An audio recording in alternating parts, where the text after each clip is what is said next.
జ్యోతిరావు పులే, సావిత్రిబాయి పులే విగ్రహ ఆవిష్కరణకి విచ్చేసినటువంటి పెద్దలు, మనందరి ప్రియతమ నాయకులు, మన ముఖ్యమంత్రి రేవంత్ అన్న గారికి, వేదిక మీద ఉన్నటువంటి మంత్రులకు, ఎమ్మెల్యేలకి, చైర్మన్స్కి, వివిధ బీసీ సంఘాల నాయకులకు, విచ్చేసినటువంటి చిన్నారులకు అందరు కూడా, పత్రికా సోదరులందరూ కూడా నమస్కారం.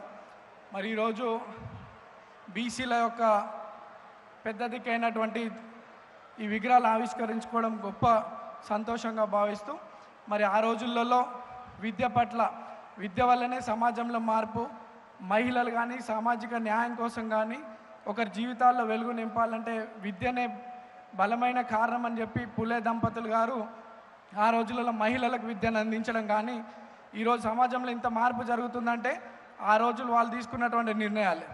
వాళ్ళకి ఎన్ని ఇబ్బందులు వచ్చినప్పటికి కూడా ఎక్కడ కూడా వాళ్ళు వెనకడుగేయకుండా పిల్లలకి, మహిళలకి విద్య అందిస్తూ ఎంతో మార్పును తీసుకొచ్చినటువంటి వారు.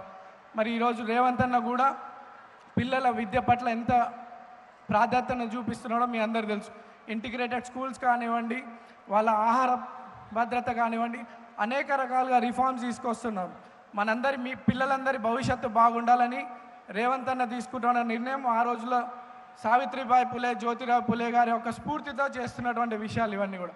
మనం గౌరవ ముఖ్యమంత్రి గారికి అండగా ఉంటూ ఈ సమాజంలో బీసీల ఐక్యత బలంగా పెంచడానికి అన్న రేవంత్ అన్నతో బలంగా మనం అందరం సపోర్ట్గా ఉండాలని కోరుతూ, వాళ్ళని స్ఫూర్తిగా తీసుకొని ఇక్కడ ఎంతోమంది విద్యార్థులు ఉన్నారు.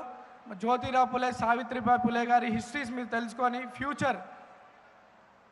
ఫ్యూచర్లో మీ అందరికీ చదువుకొని మంచి భవిష్యత్తు ఉండాలని కోరుతూ నాకు ఈ అవకాశం ఇచ్చిన పెద్దలకు ధన్యవాదాలు.